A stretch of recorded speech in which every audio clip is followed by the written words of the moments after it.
the feeling like I'm trapped in my damn mind. To the feeling like I'm rapping a damn lie. To the feeling like my life is a damn game. Hey, what's up guys? Today I'll show you a fantasy film, The Cobbler. Spoiler ahead, watch out and take care. The film begins in 1903 on New York City's Lower East Side. A group of Hasidic Jewish men assembles in a cobbler's shop to discuss an issue affecting them. Jurgerman, a thief, has been robbing them of their enterprises and harassing the men and their families. The men present a pair of Jurgerman's shoes to Pinchas Simkin, the cobbler. Pinchas brings the shoes to his shop's basement, where he repairs them using a one-of-a-kind sewing machine. His young son Herschel comes, and Pinchas explains the machine's significance to him. The device is unique and must only be used at particular times. Max Simkin is currently employed as the shop's cobbler.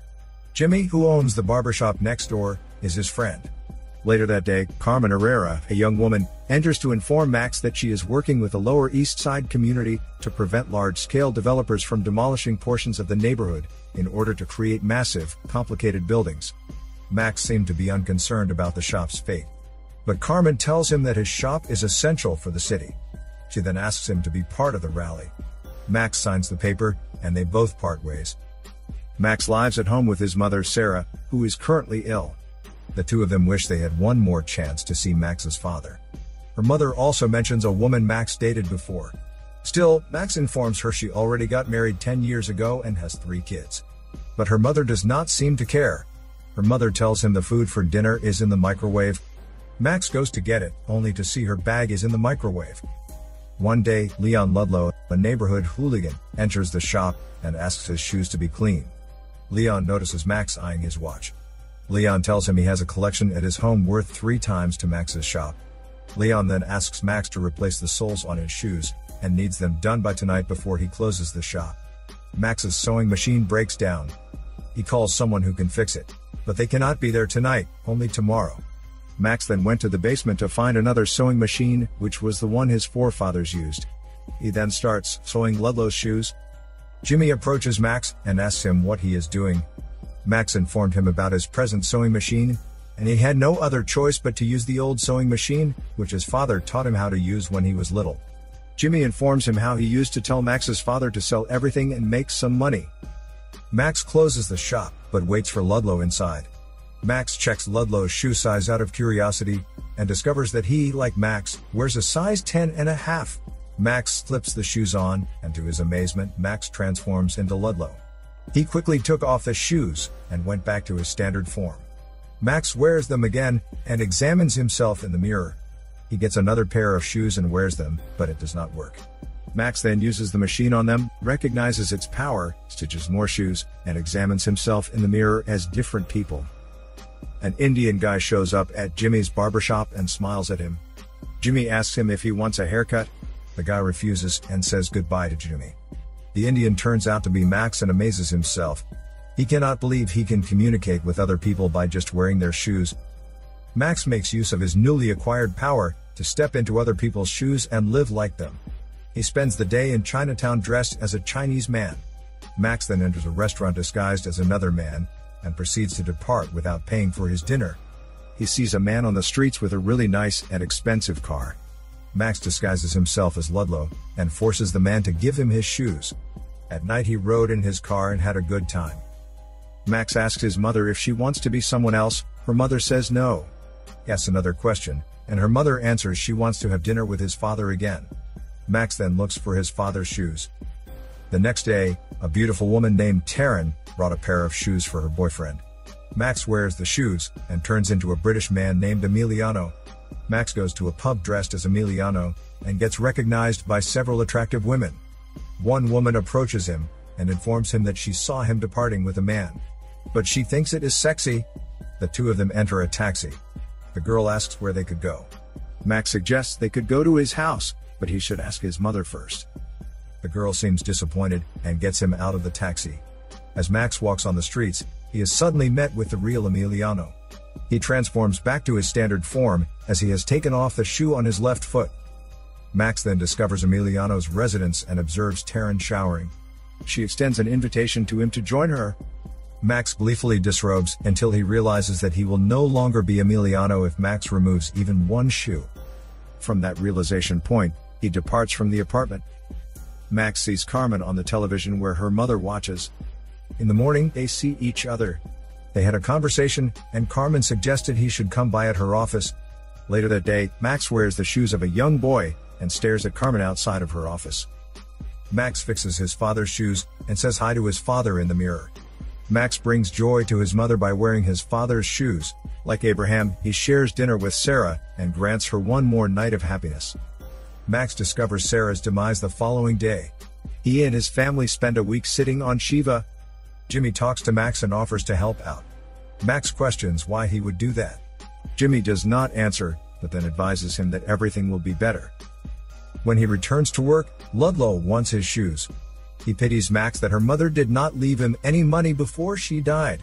Max gets offended and asks Ludlow for the ticket. He will not give his shoes if he has no access. Ludlow got mad and threatened that he would be together with his mother in the afterlife if he will not give back his shoes by tomorrow. Max gathers various pairs of shoes, disguises himself to follow Ludlow back to his place, and then Max encounters Macy, Ludlow's girlfriend. The latter is abused by Ludlow and leaving the apartment. Max enters Ludlow's room in search of his watches and discovers a collection of firearms and other weapons. He grabs the taser and zaps himself, making him unconscious. A few hours later, Max wakes up and hurries to leave the house. The true Ludlow arrives when he opens the door and begins strangling Max until Max zaps him with a taser. Ludlow is now tied to a chair, and Max disguises himself as a young boy who poses to need money and just wants to take Ludlow's watches. Max leaves the room and comes back disguised as a big woman. Ludlow tells her where the watches are, and Max finds the watches. Max plans to tase Ludlow to make him sleep to give time for Max to escape. Unfortunately, someone knocking at the door. Max asks Ludlow who they are, and Ludlow tells him they got business and get $50,000 with his goons. Max has an idea and pretends to be Ludlow again, so he can get the money. Max is escorted by two goons who believe he is Ludlow to an area where they are imprisoning a man for stealing from them. They will execute him on Ludlow's orders until Max intervenes. Max goes to the bathroom and panics. When he returns, he asks the rat prick to tell him to get sorry. He then urges them to let him go. Later on, Max is transported to the residence of Elaine Greenewalt, a slum boss. She provides Max a substantial sum of money to evict a man from his apartment complex.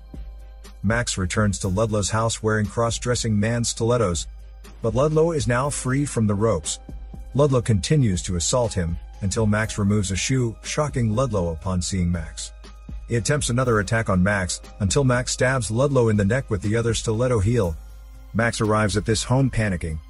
The next day, Max surrenders to the police, but when they return to the apartment, they discover Ludlow's body has been removed and the blood cleaned up.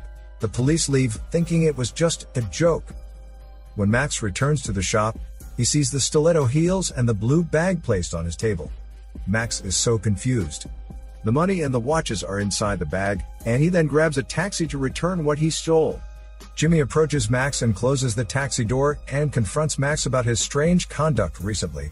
He informs Max that his father did the same thing before his disappearance. He concealed this information from Max to protect him.